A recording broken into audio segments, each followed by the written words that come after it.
안녕하세요. 한국, 중국, 미국의 경제위기 비교라는 주제에 대해 발표할 19학번 김한수, 21학번 오원비, 이세란입니다. 저는 21학번 이세란이고요. 제가 먼저 발표를 맡게 되어 대신 소개를 하였습니다. 주제 선정 동기부터 간단히 말씀드리자면 사회 문제와 이를 해결하기 위해 사용된 경제학적 방안을 융합하여 창의적 사고력을 키워보고자 다음과 같이 주제를 선정하였습니다. 목차는 중국, 한국, 미국의 순서로 진행될 것이고 그럼 저는 지금부터 중국 헝다그룹 부도위기에 대해 발표를 하도록 하겠습니다. 본 발표를 하기에 앞서 여러분 혹시 헝다그룹이 어떤 그룹인지 어떤 기업인지 잘 아시나요? 네, 잘 모르시는 것 같은데 제가 한번 상세히 설명해 드리도록 하겠습니다. 헝다그룹은 중국 최대 규모의 부동산 건설사로 건설업계에서는 1,300여 개의 건설 프로젝트가 자동차 업계에서는 중국 시가총액 2위에 등록되어 있는 어마어마한 기업입니다. 최고 경영자인 쉬자이는 2017년 기준 중국 최고 부호로 선정되었으나 건설업, 자동차 산업 등의 무리한 사업 확장으로 인해 2021년 파산 위기를 맞게 되었습니다. 이로 인해 부채 추산 규모만 350조에 달했고 중국 GDP 1경 7천억 중 2%에 해당하는 수준에 이르게 되었습니다. 건설업계에서는 380만 개의 실직자가 발생했고 5개월간 헝다그룹 자동차 판매 주가를 비교한 결과 94% 폭락하는 상황이 발생했으며 부동산에서는 기업의 파산 위기로 인한 거래정지 조치가 취해졌습니다. 지금 보시는 차트는 6개월 동안의 헝다그룹 주식 변화를 나타낸 그래프입니다. 2021년 초에는 12달러였지만 당해 11월 2달러까지 주가가 80~90% 가까이 폭락한 모습을 보실 수 있습니다. 위 사태를 정확히 이해하기 위해서는 PIR 수치에 대해 알아야 하는데 여기서 PIR 수치가 무엇이냐? 가구소득 대비 주택가격의 비율을 말합니다. 경제 규모가 커지고 사람들의 소득 수준이 높아질수록 집값도 덩달아 올라갈 수밖에 없는데요. 즉, 경제 성장률이 10%라고 하면 집값도 10% 올라가는 것이 정상인데 주요 국가 도시에 비해 중국 선전, 베이징과 같은 핵심 도시들의 PIR 수치가 무려 30~40배가량 높아 40년 동안 소득을 모아야 집을 살 수 있을 정도로 집값이 폭등했습니다. 쉽게 말해 집값의 상승 속도가 소득의 증가 속도를 앞질렀다고 할 수 있겠죠. 지금 보여드리는 중국 연령별 인구수 추이 그래프는 앞서 설명한 PIR 수치를 나타낸 차트와 간접적인 연관이 있다고 할 수 있습니다. 중국의 신생아 수는 1254만 명으로 점점 감소하는 반면에 65세 이상의 인구는 1억 6천만 명으로 중국 역시 고령화 사회에 진입했다는 것을 알 수 있었습니다. 그런데 이것이 PIR 수치의 그래프와 어떤 연관이 있느냐? 부동산 가격, 즉 PIR 수치가 폭등함에 따라서 주택을 마련하지 못하고 결혼율 역시 감소하면서 자연스럽게 아이를 낳지 않는 것으로 이어졌기 때문입니다. 그렇다면 헝다그룹의 결정적인 원인은 무엇일까요? 폭등하는 집값에 대한 중산층의 불만 폭주로 인해 공산당의 지배체제를 위협하였고 이에 시진핑 정부는 공동부유론 정책을 내놓았습니다. 공동부유론 정책이란 다같이 살자라는 뜻으로 주택은 거주용이지 투기용이 아니다 라고 선언하며 부동산 과열 및 기업의 도덕적 해이를 규제하려 하였습니다. 따라서 중국 금융당국이 내건 경고 기준이 첫 번째, 선수금을 제외한 부채 비율이 70% 이상, 두 번째, 순부채 비율이 100% 이상, 그리고 마지막 세 번째, 단기 부채가 자본금을 초과한다는 이렇게 세 가지인데요. 이 세 가지 기준을 우리는 3도 홍선이라고 부릅니다. 이 3도 홍선이라는 기준을 하나씩 위반할 때마다 제재를 가하는데 헝다그룹의 경우 이 세 가지 기준 모두를 위반하여 연간 부채 증가율이 규제되었습니다. 헝다그룹 사태를 대응하는 것에 전문가들은 상반된 의견을 보이고 있습니다. 중국 정부가 사태에 개입할 경우 헝다그룹은 국유 기업으로 전환될 가능성이 제기되었습니다. 부동산을 매입한 일반 계약자와 투자자, 즉 정보 이용자겠죠. 투자자 보호 차원에서 말입니다. 파산으로 인한 중국 경제에 타격을 받는 것이 형제로서 할 수 있는 가장 최선의 방안이라고 밝혔습니다. 그리고 반대로 중국 정부가 개입하지 않았을 때의 기대 효과를 살펴보도록 하겠습니다. 미국의 월스트리트 저널은 중국 중앙정부가 지방 정부들에게 헝다몰락에 대비할 것을 지시하고 있다고 보도하였습니다.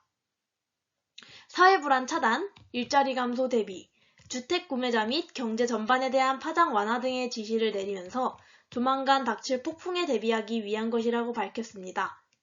헝다그룹 사태는 다음에 발표하게 될 IMF나 서브프라임 모기지처럼 해결 방안이 특별히 나타나 있지는 않습니다. 왜냐하면 이어서 보실 한국과 미국의 두 개의 국가는 경제 위기에 어떻게 대처했는지 보실 수 있습니다.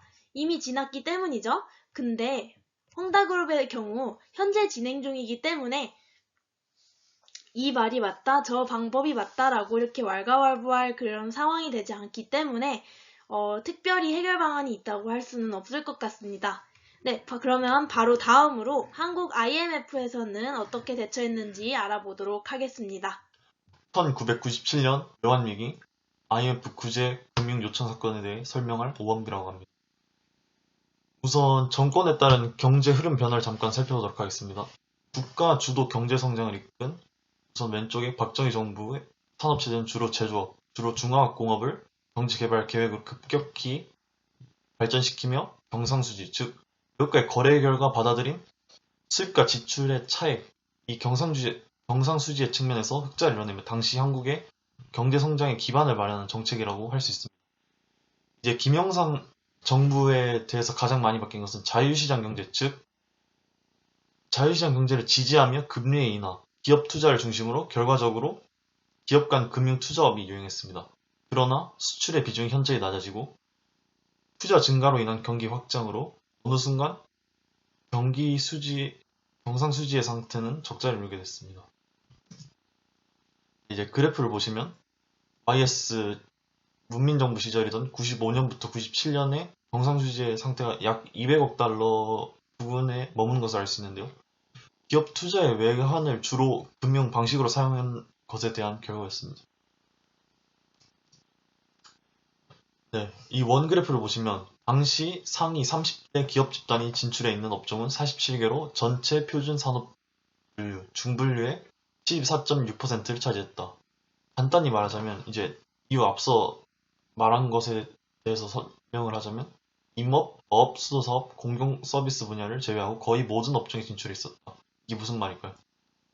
주요 업종 이외에도 다양한 분야의 투자 등을 목적으로 기업들이 손을 뻗었다는 것이고 결국 중복되거나 과잉 투자의 영향이 있겠죠. 거기서 비효율성이 발생하게 됩니다. 네, 보시는 것 같이 부채 비율이 400%가 넘는 기업이 1996년도에는 거의 300개, 1000개 상장 기업을 기준으로 97년도에는 340여 개. 어떻게 보면 당시 기업이 금융 투자업 중심의 산업 체제를 기반으로 한다고 했잖아요. 상당수 외환 부채를 발행하여 보유하고 있었다는 것을 의미합니다. 이쯤 되면 배경 IMF 사태 발생에 앞서 배경으로 짚고 넘어가야 할 것이 있습니다. 아시아 금융위기, 즉 1997년 태국의 고정환율제 포기로 인해서 동남아시아의 통화위기가 동북아시아를 거쳐 세계 경제에 불안을 거둔 일련의 금융위기 사태를 말한다. 경제적 측면에서의 대형 사고인 셈이죠. 97년 같은 해 가을에 한국을 강타했고 동남아시아 국가를 중심으로 국가들 간의 경제가 어려워지자 결국 어떻게 해야 될까요? 외국 투자기관들은 한국의 경제도 어려워질 것을 예상하고 판단하여 투자 자금을 대규모로 회수하는 결과를 초래하게 됩니다. 한마디로 한국 또한 동남아시아 국가를 중심으로 한 위기에 처한 국가들처럼 경제 침체가 본격적으로 이루어졌다는 것이죠. 네. 1996년 경상수지 적자를 맞았을 때 당시 사치성 수입제를 경상수지 적자의 원인이라고 해명한 정부는 원화 가치를 보시는 것 같이 가운데 원화 가치를 하락시킴으로써 수입 감소와 더불어 수출 증가의 핵심을 두고 투자 등을 통해 수출을 늘려보자는 시도를 했습니다. 특히 원화를 평가절하, 낮게, 즉 화폐 1단위의 가치를 줄이면 여기서 발생하는 문제, 이미 자국이 떠맡은 상당 외화 부채가 상대적으로 늘어나기 때문에 결과적으로 갚아야 할 돈이 더욱 늘어나는 상황이 발생하여 이 방법은 실패할 수밖에 없었습니다. 외화 부채 가치의 증가를 방지하려면 결과적으로 원화 가치가 떨어지는 것을 막아야 합니다. 자국의 원화 가치의 하락을 막기 위해서는 어떻게 할까요? 해결책은 보시는 것 같이 시장에 풀려 가치가 낮아진 원화를 보유한 것으로 회수하는 게 있습니다. 무슨 말이냐면 원화 유지를 목적으로 현재 풀려있는 것을 정부의 외화로 사들이는 것을 말합니다. 그러나 원화 유지를 목적으로 했으나 이 방법은 결국 자국이 보유한 외환의 한계에 부딪혀 사들일 수 있는 한계에 부딪혀 결과적으로 IMF 구제 요청을 막거나 피할 수가 없었다고 볼 수 있습니다. 네. IMF는 결국 정부가 요청한 국제통화기구죠. 금융구제를 요청했습니다. 환율과 국제 수지를 감시하는 기구의 역할로서 금융구제 요청에 대한 조건을 거는 것은 어떻게 보면 당연한 결과이죠. 당연한 절차였는데요. 당시 IMF의 요구사항은 크게 네 가지였습니다. 1번, 구조조정. 업종 등의 중복 영역을 아까 3번의 원그래프에서 말씀드렸듯 중복 영역을 줄이고 비중이 적은 기업을 정부의 차원에서 처리할 수 있도록 하는 것을 말합니다. 두 번째는 노동시장 유연화. 노동시장은 말 그대로 경제나 사회의 변화에 맞추어 변화하는 정도를 말하며 이에 따라 다양한 고용 형태가 되겠습니다. 임금, 특히 고용, 임금의 유연성에 따라 대표적으로 생긴 것이 정규직의 원래 개념에서 새로 생겨나온 비정규직이 있습니다. 세 번째로 금리 인상입니다. 말 그대로 세금을 인상하는 것인데요. 이자를 인상하는 것이죠. 이자 인상으로 어떤 일이 발생할까요? 예금하고자 하는 이제 유인이 커지겠죠. 왜냐하면 자기가 맡긴 만큼 그것에 대한 금리가 인상된 것이니까. 반대로 대출하는 것에는 이것에도 동일하게 적용되니까 감소 추세를 유도합니다. 결과적으로 환율의 하락과 동시에 수입품 가격 하락으로 결국 외환의 가치를 말하는 것이죠. 물가는 안정이 되는 효과를 발생시킬 수 있습니다. 네 번째로 자본시장 개방이죠. 자본시장은 장기적인 산업 자금의 수요와 공급이 이루어지는 모든 분야를 말합니다. 이 시장을 개방함으로써 예를 들어서 바닥세에 빠진 우리나라 증시에서 기업의 즉 주식을 비교적으로 낮게 사들이거나 또는 기업 자체를 낮게 사들일 수 있죠. 이것을 개방한 조건을 IMF에서 구제를 요청하는 것에 대한 조건으로 체결했던 것입니다. 네, 기업의 관점에서 본 해결 방안 중 가장 큰 것이 빅딜 정책입니다. 빅딜, 말 그대로 큰 거래, 큰 상황이라고도 할 수 있겠죠. 경제계에서는 이제 정권이 바뀌고 나서 98년도부터 정부 차원에서 추진한 정책을 말합니다. 이것은 이제 우리나라 경제계에서 빅딜이라는 말이 적용됐을 때를 말하는 것이고요. 이것을 설명하자면 계열사 간 구조조정 방안을 통해서 아까 3번 원그래프에서 보여준 중복 업종 진출 및 과잉 투자의 비효율성을 극복하기 위한 방안. 즉, 중복은 없애고 효율성을 추구하여 전문화를 추구하는 정책의 특성입니다. 처음엔 여기 보신 것 같이 삼성, 대우, 자동차, 전자 분야에서 합병을 추구했으나 당시 대우라는 회사의 재무 상태가 말이 아니었기 때문에 당시 삼성에서는 이것을 포기하고 1차적으로 합병이 무산되기도 했습니다. 이렇게 합병이 무산된 것이 이 두 개 말고 이제 또 밑에 석유화학 분야에서도 그런 듯이 모든 것이 한 번에 이루어지진 않았죠. 결과적으로 그러나 첫 번째로 여기 현대, 로템, 당시 한국 철도 차량의 첫 번째 빅딜의 결과를 시작으로 이제 유명한 삼성전자, 대우전자 2019년 현재 있고 SK 하이닉스 등 또한 한국중공업, 현재 두산중공업 등 다양한 것을 98년도부터 본격적으로 정부에서 주도하여 이러한 기업의 합병에 이르기까지 지금까지 이어온 또 예를 들어서 현대로는 아시아나와 대한항공 있겠죠. 이런 식으로 지금까지 이어져 온 기업적 차원에서 본 해결 방법입니다. 네, 마지막으로 미국의 서브프라임 모기지 사태에서는 어떻게 대응했는지 알아보도록 하겠습니다. 제가 이제부터 미국의 서브프라임 모기지에 대한 설명을 이어나가도록 하겠습니다. 설명하기 전에 앞서 당시 미국의 경제 상황의 배경을 설명하겠습니다. 왼쪽에 있는 그래프는 2000년에 정점을 찍었던 닷컴 버블의 그래프이고, 오른쪽에 있는 사진은 2001년 미국 역사상 최악의 사건인 9.11 테러의 사진입니다. 닷컴 버블은 21세기의 인터넷 산업의 발달로 IT 기업의 투자가 폭발적으로 늘었지만 결국 거품은 일찍 꺼졌고 결국 투자자들이 수백억의 손해를 보게 된 사건입니다. 그리고 바로 이듬해 2001년 미국 역사상 최악의 사건인 9.11 테러가 일어납니다. 그로 인해 주식시장은 6일간 폐장되었고 다시 개장한 일주일 뒤에는 주가가 14%나 떨어지게 되었습니다.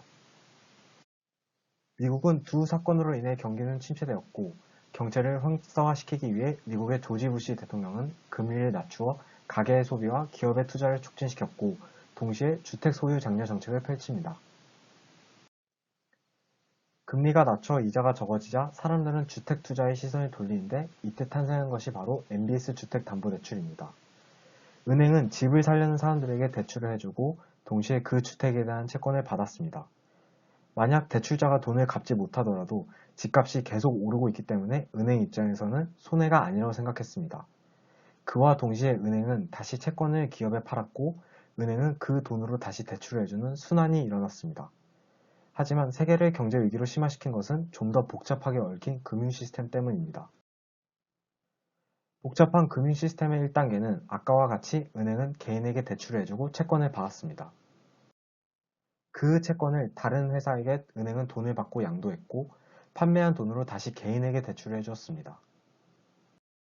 이때 SPC 회사들은 이 주택 저당 채권으로 MBS라는 상품을 만듭니다. 이렇게 만든 채권으로 골드만삭스, 모건 스탠리, 리먼 브라더스와 같은 투자은행에게 또다시 투자를 받았습니다. 투자은행 또한 이러한 MBS 채권을 묶어 금액을 부풀리고 안정적인 것처럼 보이는 CDO라는 채권을 발행합니다. 그 CDO 채권은 또 다른 투자은행이나 중개인을 거쳐 투자자들에게 팔렸고 안정적으로 보이면서도 수익성이 높은 이 금융상품에 투자자들은 열광하였습니다. 결국 채권의 공급이 수요를 따라가지 못했고 금융회사들은 채권을 더 많이 발행하기 위해 미국의 신용등급 최하위 단계인 서브프라임 등급의 사람들에게도 대출을 해주기 시작했습니다. 왼쪽 그래프는 대출의 증가세를 보여주는 그래프이고 오른쪽은 그 대출 중 서브프라임 등급이 차지하는 비율이 증가함을 보여주고 있습니다. 결국 치솟는 부동산을 안정시키기 위해 부시 대통령은 금리를 0.02%에서 5.25%까지 올렸고 금리가 높아지자 서브프라임 등급의 사람들에게서 연체가 늘어나기 시작했습니다. 결국 대출자들은 집을 차압당하게 되고 차압되는 매물이 쏟아지자 부동산 가격은 폭락하기 시작했습니다.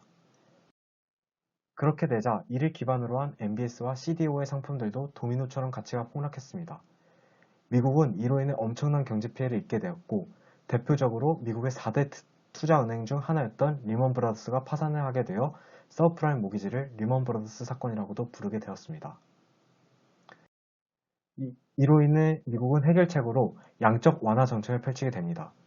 양적 완화 정책을 간단히 설명하면 양적으로 돈을 완화한다는 뜻으로 중앙은행이 돈을 발행하여 시중의 채권을 매입하며 그 시중에 돈을 푸는 것을 의미합니다. 이것이 가능했던 까닭은 미국이 기축통화 달러의 발행권을 갖고 있기 때문입니다. 이로 인해서 이러한 양적 완화 정책은 2014년 10월까지 이어졌고 미국의 경제는 다시 안정화됐다고 볼 수 있게 되었습니다. 이렇게 저희는 세 나라의 경제 위기에 대해서 알아보았습니다. 간단히 공통점을 말하면 부채를 무리하게 늘려 결국 거품이 꺼지자 기업과 국가는 경제 위기를 겪게 되었고 각 나라마다 다른 해결책을 가지고 경제 위기를 해결해 왔습니다. 중국의 헝다 사태는 현재 진행 중인 위기이므로 이로 인해 어떤 규모의 피해가 발생할지는 아직 미지수입니다. 그렇기에 어떻게 이러한 위기를 극복할 수 있는지와 대비를 해야 할 올바른 방법이 탐구하기 위해 이러한 주제를 선정하게 되었습니다. 이것으로 이세란, 오원비, 김원수의 발표를 마치겠습니다. 감사합니다.